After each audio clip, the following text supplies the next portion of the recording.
Among the following has the right to address the Parliament?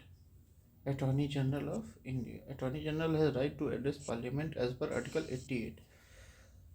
Attorney General represents government's legal position on issues and assists in legal interpretation during debates. Legal interpretation देते हैं government का.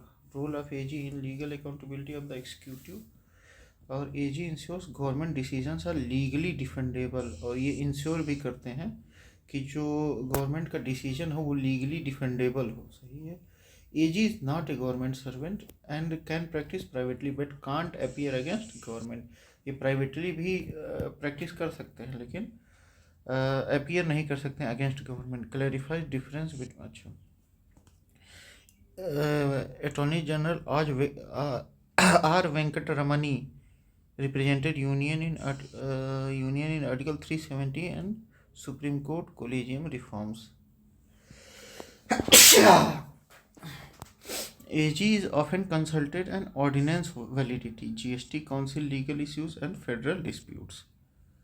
अच्छा, ordinance validity भी में भी ये वो किए जाते हैं, कंसल्ट किए जाते हैं जीएसटी की काउंसिल के लीगल इश्यूज़ में भी और फेडरल डिस्प्यूट्स में भी इनको किया जाता है अटॉर्नी जनरल को. आर्टिकल 76(1) देखा जाए, attorney general appoint by president, qualification like supreme court जज. 76(2) के according duties advice to government on legal matters. Article 73 के तहत right of audience in all Indian courts. Article 76(4) के तहत hold office during president's pleasure and gets remuneration by president. इनको तनख्वाह, इनका मेहनताना प्रेसिडेंट के द्वारा मिलता है. Article 88 right to speak and participate in parliament and no right to vote. ठीक है, इम्पॉर्टेंट. अच्छा, constitutional authority created by constitution जैसे AG, CAG, pleasure doctrine hold office until president या governor desires without formal procedure. Right to audience can appear before any court in India. Privilege of MP attorney general enjoys them except voting. Solicitor general statutory post है, not in constitution, ये executive बनाता है. Article 88 AG can attend parliament and committees article 88 के तहत, लेकिन vote नहीं कर सकते हैं. Who can attend either house of the parliament without being a member, तो अटॉर्नी जनरल ऑफ इंडिया. ये सर्व आर्टिकल 76 आर्टिकल 88 के तहत. As per article 88 attorney general has right to speak and take part in the proceeding of either house और any committee. ठीक, member नहीं है तो vote भी नहीं कर सकते. Chief justice of India, head of judiciary, maintain separation of powers. Chief election commissioner article 324 not permitted to parliament.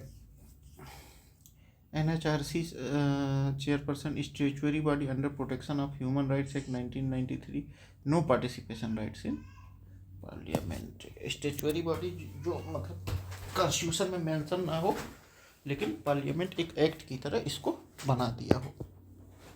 Statutory body मतलब मूल संविधान में मेंशन नहीं है. अच्छा, एक बार हम लोग स्टेचुअरी बॉडीज़ पे देख लिया जाता है. A statutory body is an organization that is created by law to implement legislation, make decision or set rules. They are also known as statutory authorities. How are statutory bodies created? कैसे create की जाती हैं? Statutory bodies are created by an act of parliament or a state legislature. They are different from constitutional bodies whose authority comes directly from the constitution. The existence of statutory body depends on law that created it. What do statutory bodies do? They can check that a business or organization's activities are legal or follow official rules. अच्छा, constitutional bodies की authority direct constitution से आती है, लेकिन जो statutory body है, the existence of statutory body depends on the law that created it. जो law उसको क्रिएट किया है उसी पे वो डिपेंड रहती है. They can check that a business or organization activities are legal and follow official rules. मतलब क्या काम होता है, चेक करना कि जो ऑर्गेनाइजेशन या बिजनेस है वो लीगल है या नहीं और रूल फॉलो कर रही नहीं कर रही हैं. They can regulate certain industries and protect environment. They can pass law and make decision on behalf of the state or country. वो लॉ भी पास कर सकते हैं और डिसीजन भी ले सकते हैं देश या राज्य के प्रति, मतलब की तरफ से। कौन कौन सी स्टेचुअरी बॉडीज हैं एग्जाम्पल में? Bureau of immigration, bureau of Indian standards, central adoption resource authority CARA, central board of secondary education CBSE भी स्टेचुअरी बॉडी है, central board of investigation CBI, central electric authority, central ground water board, ये सब statutory body है। और RBI भी क्या है? Statutory body है।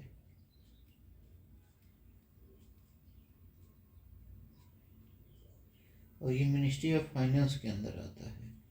ठीक, नीति आयोग स्टेचुअरी बॉडी नहीं है, नॉन स्टेचुअरी बॉडी है। यूपीएससी कॉन्स्टिट्यूशनल बॉडी है। ठीक, आर्टिकल 315 टू 323। और स्टेचुअरी जो वो होता है वो लेजिस्लेशन के द्वारा मतलब वो होना चाहिए। नॉन स्टेचुअरी जो है एग्जीक्यूटिव डायरेक्ट वो कर देती है। एसबीआई भी स्टेचुअरी बॉडी है, नाबार्ड भी स्टेचुअरी बॉडी है, सेबी भी स्टेचुअरी बॉडी है, यूजीसी भी स्टेचुअरी बॉडी है, सीबीसी सेंट्रल विजिलेंस कमीशन भी स्टेचुअरी बॉडी है। कैग जो है वो कॉन्स्टिट्यूशनल बॉडी है, ध्यान रहे।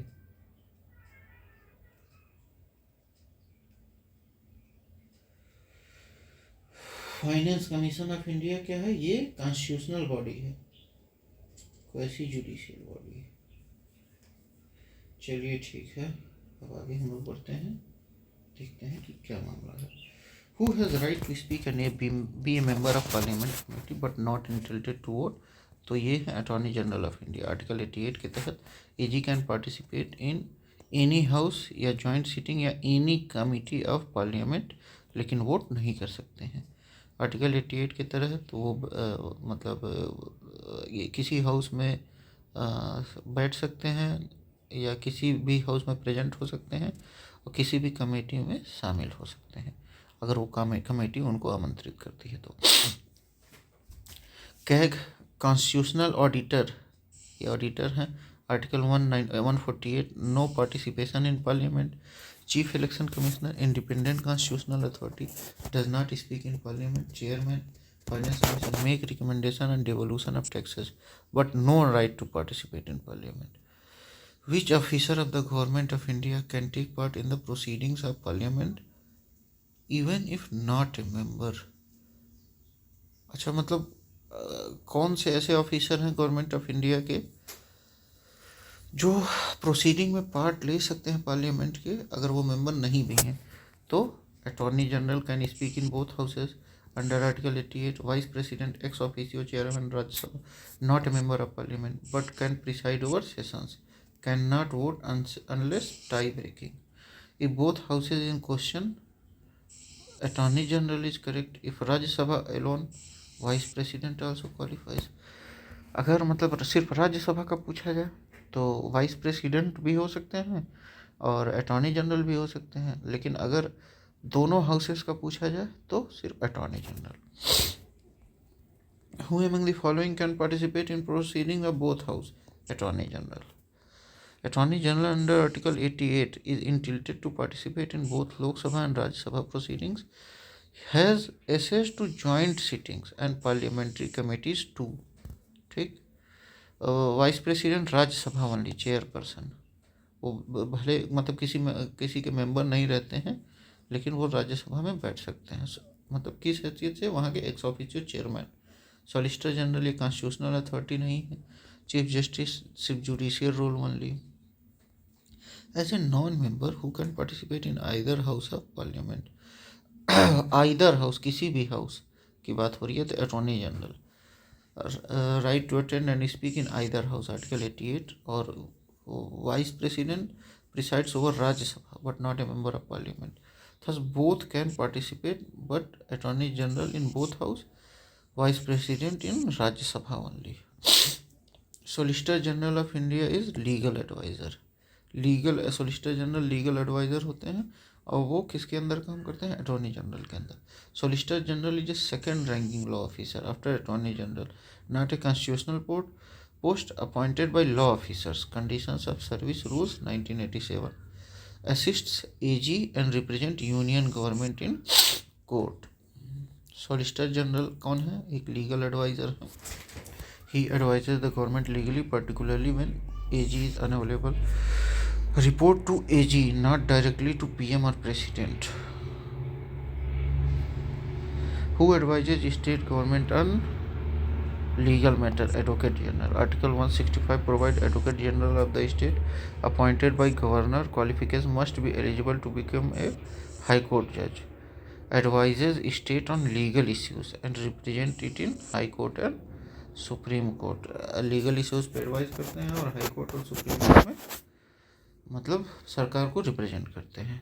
एजी in India advisers central government. Solicitor general assist IG has no मतलब एजी अटॉर्नी जनरल को has no role in state governance.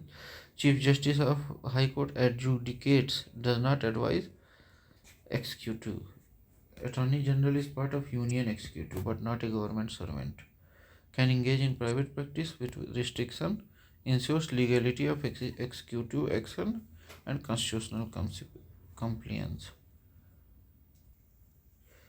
Can engage in private practice with restriction, ensures legality of executive action and constitutional compliance. Article 76 Attorney General appointment duties and remuneration. President इनको तनख्वाह देते हैं, parliament नहीं देती. Article 88 right to AG ministers in parliament मतलब rights of AG ministers in parliament speak participate and मतलब vote नहीं कर सकते हैं. Attorney general. Article 165 advocate general for the state. Article 148 controller and auditor general. Article 325 election commission and its functions. Attorney General, highest legal officer of the Union Government. Article 76 Vice President presides over Rajya Sabha ex officio, not a member, member नहीं रहते हैं. Solicitor General, second top legal officer, not constitutional. Advocate General, chief legal advisor of state. Article 165.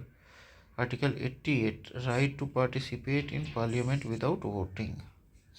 Right to participate. Article 88 non member participation only attorney general and VP मतलब vice president. वो भी vice president सिर्फ राज्यसभा में, लेकिन attorney general Rajya Sabha और लोकसभा दोनों में have this right.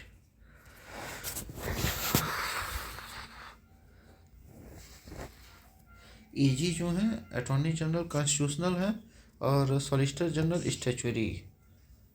Attorney general union के, एडवोकेट जनरल स्टेट के.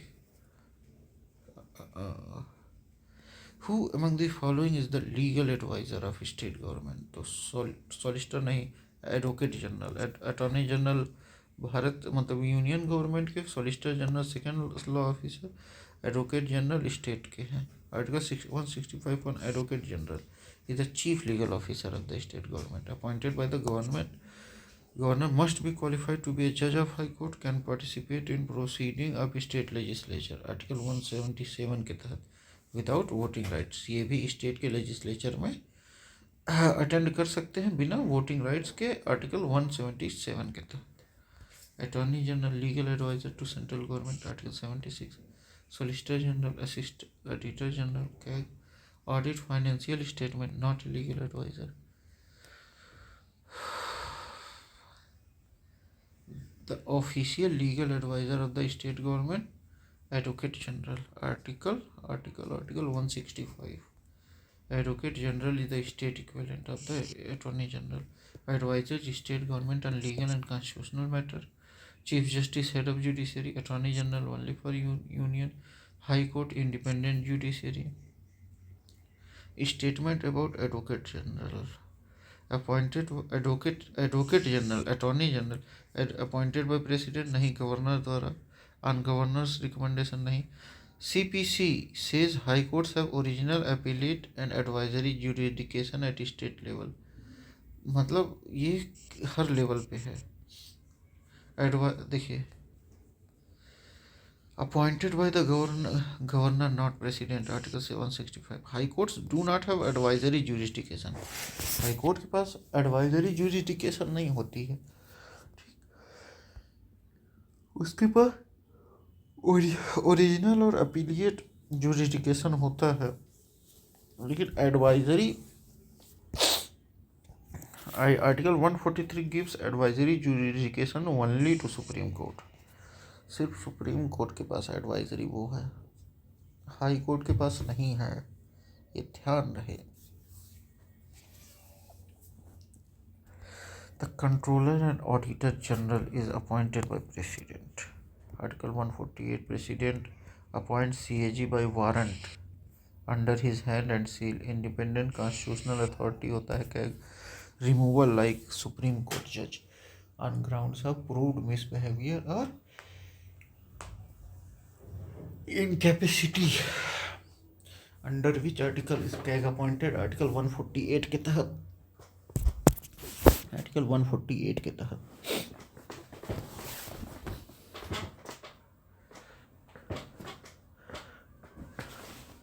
Article 148 establishes the controller and auditor general of India.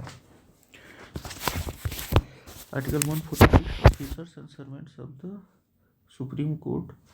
Article 147 interpretation of the Constitution. Article 149 duties and powers of CAG. Article 149 reports of CAG on union accounts are submitted first to president. फिर president क्या देखिए, as per Article 151 CAG submits report to president. The president lays them before parliament. फिर president क्या करते हैं, CAG की report parliament पे वो करते हैं. Which are examined by public account committee, जो पब्लिक अकाउंट कमेटी द्वारा एग्जामिन किया जाता है. PAC only examines, does not receive directly. PAC मतलब पब्लिक अकाउंट कमेटी क्या करती है, सिर्फ एग्जामिन करती है, उसको रिसीव नहीं करती है डायरेक्टली. रिसीव प्रेसिडेंट करते हैं, फिर प्रेसिडेंट पार्लियामेंट के सामने रखते हैं, फिर पीएसी क्या करती है, उसको एग्जामिन करती है. Speaker also does not receive them first. CAG submit its report to president. None of them. CAG support union accounts to president forwarded. फिर वो president पार्लियामेंट को फॉरवर्ड करते हैं. स्टेट अकाउंट को गवर्नर को सबमिट करती है और वो स्टेट लेजिस्लेचर को फॉरवर्ड करते हैं. ठीक. CAG is the guardian of public purse. CAG को गार्जियन कहा जाता है पब्लिक पर्स का. Ensures accountability of executive to parliament. Accountability of executive to parliament.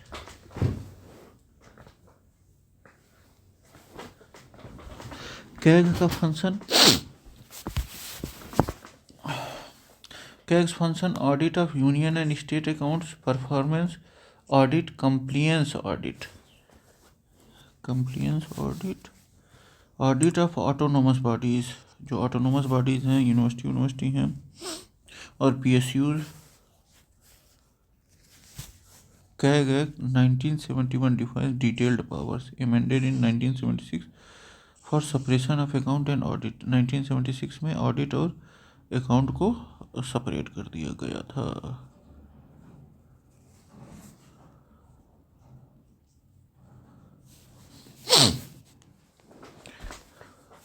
Article 76 Attorney General.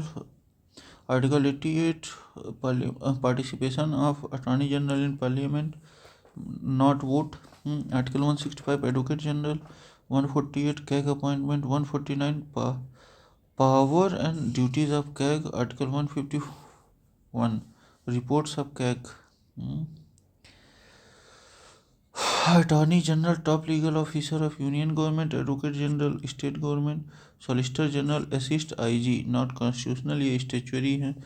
CAG audit government expenditure. PAC scrutinise CAG report. देखिए CAG president को सौंपता है, president parliament को, और फिर PAC क्या करती है, उसको जांचती है, मतलब उसको एग्जामिन करती है.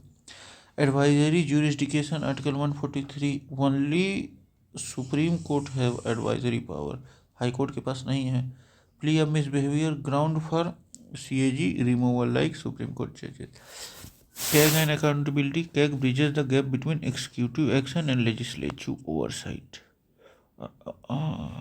Attorney General Article 76 Union level, Advocate General Article 165 state level, legal officer Attorney General, Constitutional Solicitor General और एडिशनल सोलिसिटर ये स्टेचुरी हैं.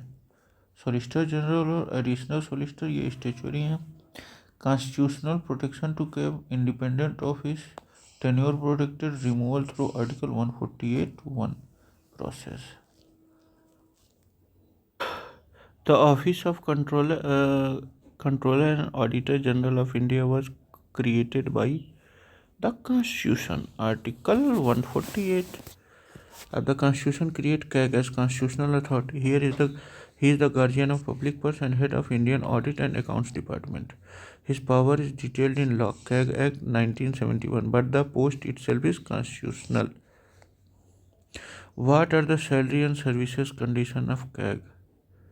CAG का सैलरी और service condition of the CAG specified in second schedule. Part second जो schedule होता है वो provision regarding salaries and allowance of CAG as per CAG duties powers and conditions of service act 1971. Salary is equal to that of supreme court जज. Second schedule में बताया गया salary वैलरी के बारे में. तो ये CAG जो ऑडिटर जनरल होते हैं उनकी सैलरी सुप्रीम कोर्ट के जज के बराबर होती है. The tenure of CAG is 6 years. Article 148(3) CAG holds office for 6 years या 65 years तक, मतलब जब तक उनकी उम्र नहीं हो जाती. Which ever is earlier mentioned in section 4 of CAG act 1971. CAG can hold office for a maximum of 6 years. CAG Act 1971 maximum tenure 6 years unless age of 65 reached earlier, ensures independence and fixed term like Supreme Court judges. Which of the following is not true about CAG? Which of the following is not true about CAG? Appointed by the president सही है. Salary equal to Supreme Court सही है. Disqualified for future government office हाँ बिल्कुल सही है. कोई दूसरा गवर्नमेंट सेंटर या स्टेट के तहत नहीं ले सकते. Can be removed by the president नहीं, जैसे सुप्रीम कोर्ट के जज रिमूव होते हैं वैसे ही रिमूव होंगे इम्पीचमेंट के द्वारा. CAG can't be removed by president alone. Removal is similar to that of supreme court जज बेस्ड ऑन प्रूव्ड मिसबिहेवियर और incapacity through parliamentary impeachment. Article 148(1). President appoint. Article 148 सही है. सैलरी सुप्रीम कोर्ट जज के मतलब कि उसमें रहता है. Second schedule article 148(4) post retirement no other government job allowed.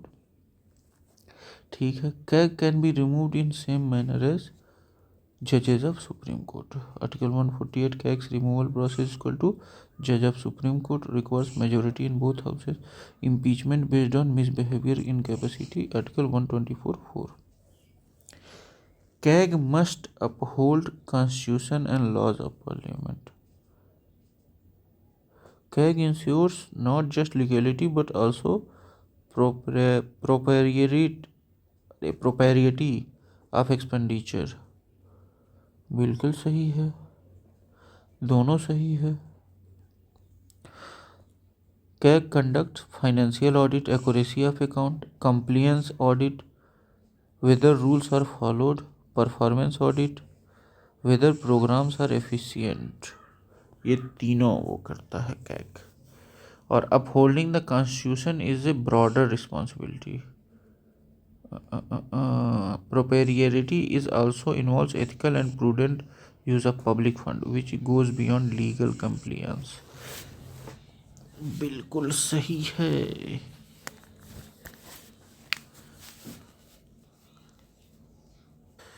CAG constitutional functionary not under any ministry.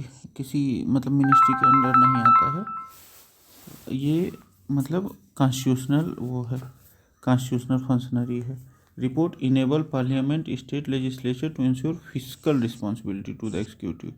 ये फिजिकल मतलब फाइनेंशियल रिस्पॉन्सिबिलिटी को ये इनेबल करता है पार्लियामेंट और स्टेट लेजिस्लेचर को कि फिजिकल रिस्पॉन्सिबिलिटी मतलब फाइनेंशियल रिस्पॉन्सिबिलिटी रहे एग्जीक्यूटिव की, जो सरकार की है वो फाइनेंशियल रिस्पॉन्सिबिलिटी रहे। CAG watch dog of public finance submit 3 types of report to president. कौन कौन सा? Appropriation account, finance account and audit report और पब्लिक अंडरटेकिंग्स। मतलब 3 टाइप की रिपोर्ट्स प्रेसिडेंट को वो करता है, अप्रोप्रिएशन अकाउंट, फाइनेंस अकाउंट्स और audit report and audit report on public undertakings. ठीक, appropriation accounts, अप्रो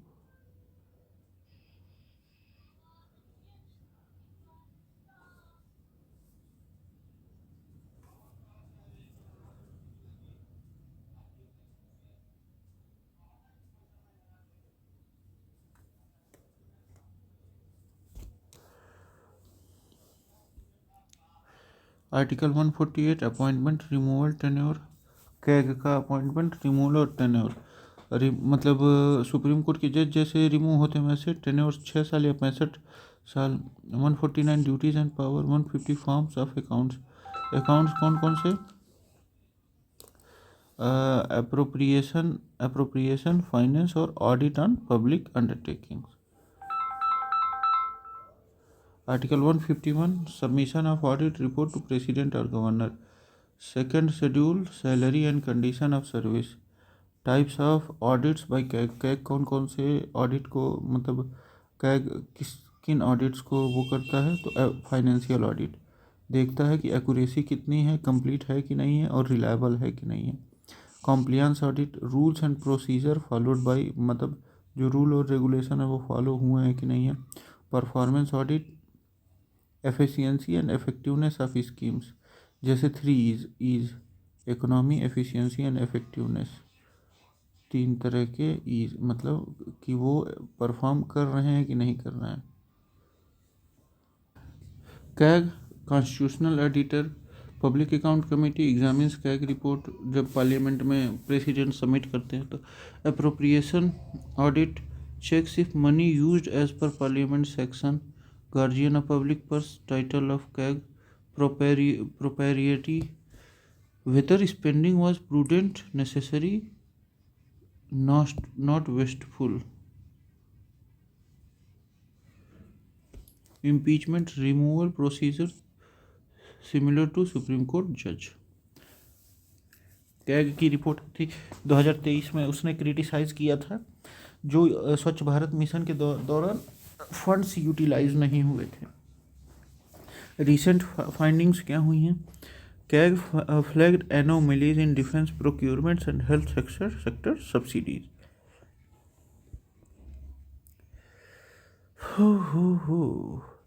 Which of the following duties is not performed by CAG of India? Audit the expenditure from Consolidated Fund of India. अरे तो ये भारत का ही है ना। Audit of expenditure of contingency fund and public account बिल्कुल करेगा। Audit of trading, manufacturing, profit and loss account बिल्कुल। Control over receipt and issues of public money to ensure revenues in lodged in exchequer नहीं। COG is an auditor, not a controller of cash flow. Controlling receipt or issue of public money is an executive function, not performed by ministry like finance. Performed by ministry like finance, not CAG. CAG does audit consolidated fund, Article 151. Yes, contingency fund and public accounts are also audited. CAG audit public sector enterprises with trading profit loss accounts. देखिए, जो cash flow की बात है वो treasury या finance ministry के role में है, कैग के रोल में नहीं। It is the duty of the CAG to audit receipt payable to consolidated fund of India, बिल्कुल सही है। CAG can audit store stock accounts of government officers, बिल्कुल सही है। Article 149 CAG audits receipt and expenditure of consolidated fund. CAG has statutory power to audit store and stock. जैसे section 10 CAG duties powers consolidated Conditions of Service Act 1971. Other than efficiency, what is the importance of CAG? CAG exercise excuser control during financial emergency. Other than efficiency. मतलब financial emergency में सब president का role रहता है। CAG reports are examined by PSC, सही है। Investigative agencies use CAG findings, बिल्कुल सही है। कैग है judicially power while auditing PSU, नहीं, कोई जुडिशियली पावर नहीं है इसके पास। कैग एक्सरसाइजेज एग्जीक्यूशन मतलब कोर्स कंट्रोल ड्यूरिंग फाइन, नहीं, पैसे का वो नहीं, कंट्रोल नहीं रखता, बस ये ऑडिट करता है। ठीक। PSC PSC scrutinizes CAG reports. Agencies like CBI and CAG findings as evidence. CAG has no judicial power, only audit powers. Who has the ultimate responsibility of acting on CAG reports? Ultimate responsibility. तो parliament, as per article 151, CAG submit its report to president who lays them before parliament. Public Account Committee deliberates on these, and final action and accountability lies with Parliament, which monitors executive spendings. Final authority Parliament के पास है। CAG के report पर भी who attend meetings of Public Account Committee, Controller and Auditor General. As per Article 149 Conventions, CAG attends PSC meeting to clarify audit findings. PSC uses these insights to recommend corrective actions. CAG reports are crucial for legislative oversight, helps Parliament hold the executive accountable. CAG is independent constitutional authority. Article 148 to 151 perform three types of audit: financial, compliance, or performance. Financial audit, accuracy and transparency of accounts. Compliance audit, whether expenditure follows rules or laws. Performance audit, efficiency, economy, and effectiveness. Article 148 appointment, removal, independence of CAG. Article 149 duties and power of CAG. 150 forms of account to be maintained. Article 151 submission of audit reports to President Governor. Guardian of public purse, CAG ensures taxpayer money is used properly. PSC a parliamentary committee examine CAG reports. Performance audit, audit of outcome, efficiency and effectiveness. CAG Act 1971 statutory law defining powers and condition of service. Second schedule contains salary and condition of Supreme Court judge and CAG. Guardian of public purse.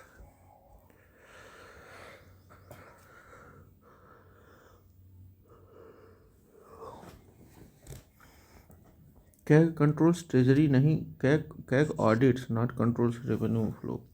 CAG can remove by president, नहीं, वो supreme court के जज की तरह ही remove होंगे. CAG conducts judicial trials, नहीं, only audit based recommendation.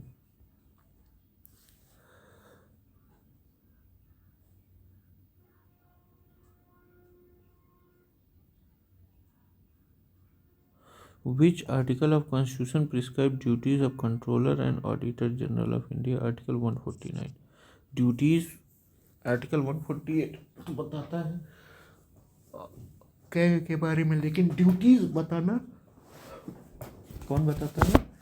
Article 149 prescribe duties and powers of CAG. Article 148 deals with appointment, tenure, removal and salary of CAG. मतलब article 148 ये बताता है कि कैसे रिमूव, मतलब कैसे अपॉइंटमेंट, टेन्योर और रिमूवल और सैलरी क्या रहेगा. 47 इंटरप्रिटेशन ऑफ कॉन्स्टिट्यूशन. 46 ऑफिसर्स या staff of supreme court. 149 prescribe duties and power of CAG. Match of the following CAG articles. Appointment of CAG article 148. Duties and power Article 149.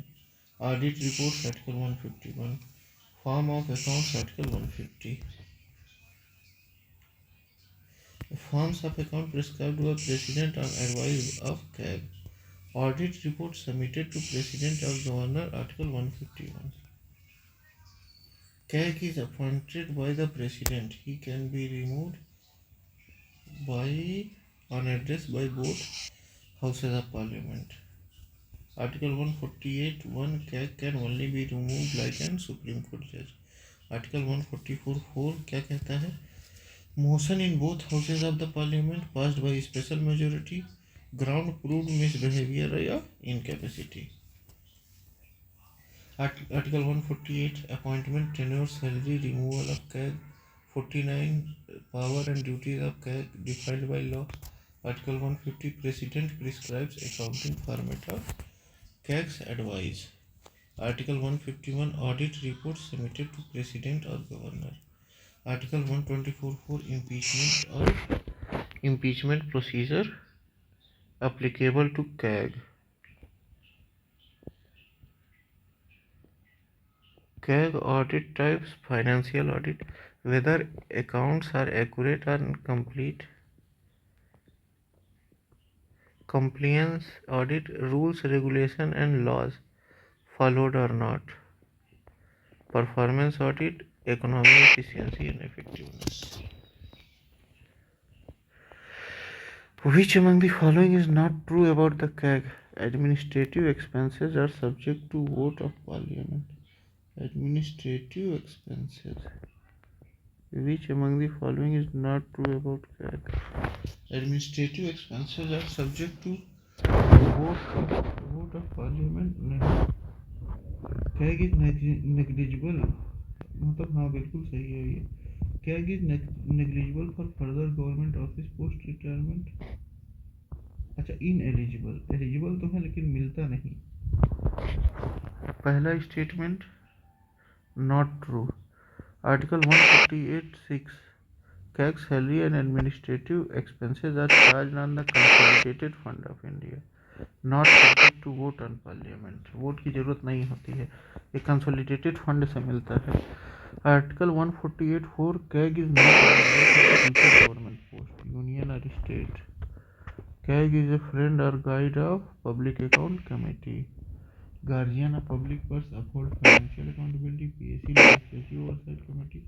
Friend, philosopher and guide. Role of CAG for PSC. Charged expenditure not subject to vote. Article 112 or Article 148(c). Charged expenditure. Special majority required for CAG's removal. Article 124(4). CAG is known as friend, philosopher and guide of the public account committee. CAG assists the PSC in reviewing audit report, ensuring legality, economy and efficiency in public expenditure. Select committee क्या करता है? Reviews specific bill. Estimate committee examines budget estimate. PM executive head not involved in PSC process. PSC scrutinize CAG reports. CAG Act 1971 operationalized duties under Article 149. Duty बताता है. फिर इसको 1976 में audit भी किया गया था, अमेंड भी किया गया था. Reports to PSC, parliament watchdog on finance. CAG non-partisan constitutional body, cannot hold office post retirement to ensure independence. Recent relevance: CAG flagged irregularities in defense contract, PM Kisan and PSU audit. CAG report 2013.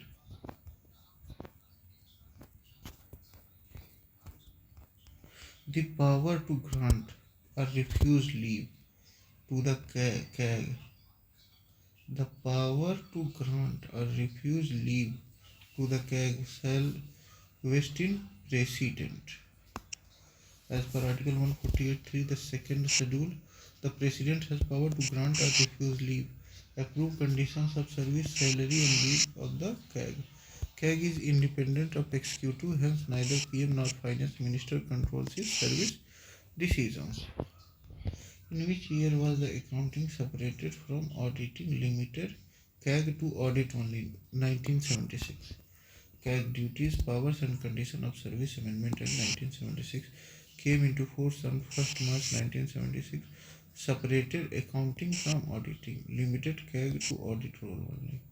Before 1976, CAG did both accounting and audit. State governments may still assign accounting duties to CAG, but at union level he is limited to audit only. The year when amendment separated accounts from the audit of the CAG was 1976.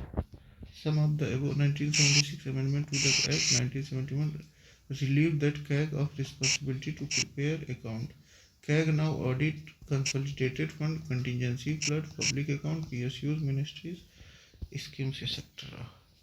Article 148 appointment, independence, leave, tenure of CAG.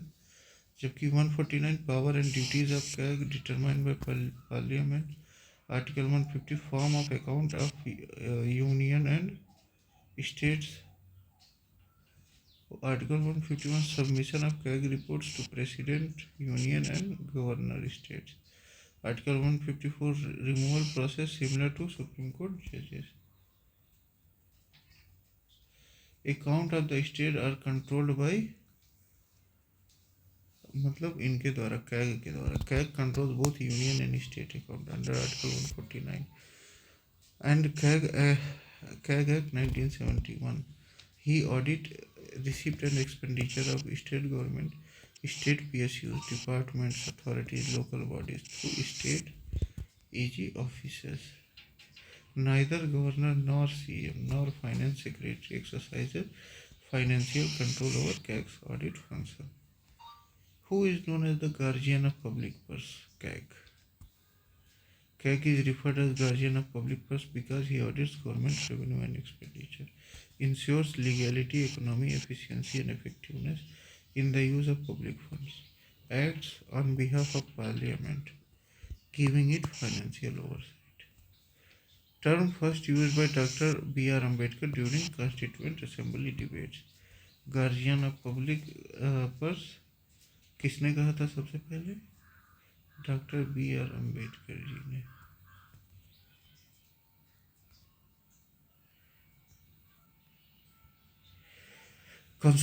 CAG's audit areas: Consolidated Fund of India, State Contingency Fund, Public Account, PSUs, autonomous bodies receiving government grants. Examination by PSC. CAG reports are examined by PSC. CAG is friend, philosopher and guide of PSC. Guardian of public purse. CAG ensures prudent and unlawful spending of public fund. CAG Act 1971 and Amendment 1976 defines function and separate audit from accounting. Charge expenditure, salary and office expenses of CAG are non-votable. Salary and office expenses of CAG are non-votable. Performance audit: evaluate outcomes of schemes per programs. Compliance audit examines whether laws, rules were followed. PSC Public Account Committee examines CAG report, ensures accountability. CAG Controller and Auditor General of India act as guardian of public finance. CAG is constitutionally designated as guardian of public finance. Article 148-151. CAG is constitutionally designated as a guardian of public finance. Article 148 to 151 ensures no money is spent from consolidated fund without authorization of legislature. ये ensure करता है कि कोई भी consolidated fund बिना authorisation के मतलब खर्च ना हो. CAG is not a legal advisor. That's an attorney general's job under Article 76.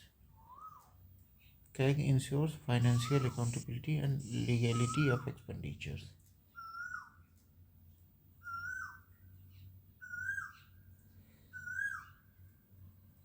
Guardian of people's liberty judiciary है. Chief legal adviser attorney general. Guardian of all this मतलब ये नहीं है. Girish Chandra Murmu became 14th CAG. ठीक, लेकिन अभी Girish Chandra Murmu was appointed on 14th CAG of India in 8th December 2020, succeeding Rajiv Maharshi. He is a former IS officer of 1985 West Gujarat cadre. लेकिन अभी कौन है? हाँ, कैग ऑफ इंडिया अभी कौन है? कैग ऑफ इंडिया अभी श्री के संजय मूर्ति जी हैं. के संजय मूर्ति जी अभी जल्दी ही अपॉइंटमेंट हुई है उनकी. हाँ, 21 नवंबर को.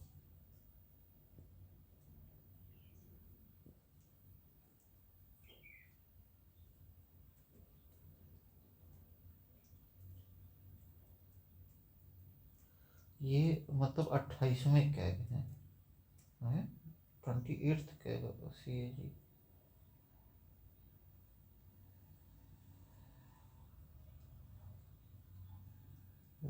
28th नहीं होंगे, 15वें होंगे।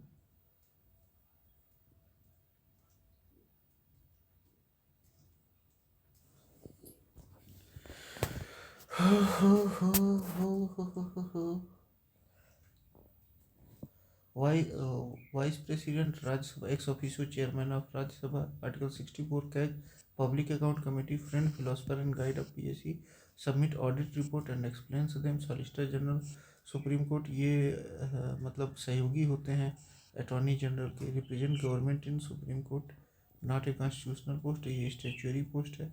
Attorney general meetings in Lok Sabha, can attend both house, take part in proceeding, no voting rights. Article 88 gives Attorney General right to speak in Parliament. Which of the following is not correct about public finance? Functioning of public finance not correct about analysis of public expenditure सही है, public revenue सही है, financial administration सही है, लेकिन functioning of commercial bank नहीं सही है।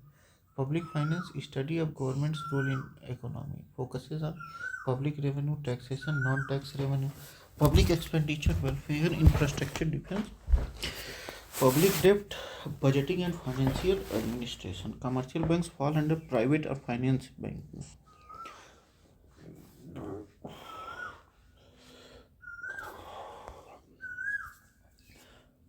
CAG independence cannot be removed except by special procedure like Supreme Court judge. CAG report are essential for legislative oversight and financial accountability. Article 64 Vice President as Chairman of Rajya Sabha. Article 76 Attorney General of India. Article 88 Right of Attorney General and Minister to participate in Parliament. Article 88 Article 148 CAG appointment, tenure and service conditioning, or Article 149 duties and powers of CAG. Article 150 form the account prescribed by President. Article 151 submission of audit report by CAG. Means enrichment keywords and concepts. Guardian of public purse. CAG ensures accountability of public funds. PSC Parliament's key committee for CAG reports. Performance audit. Audit of outcome 3 is economy, efficiency and effectiveness. Compliance audit checks if rules and laws are followed. Suppression of audits and accounts. Landmark reform ensuring independence. ठीक, तो ये होता है हम लोग का ख़त्म। ठीक, थैंक यू, बाय बाय।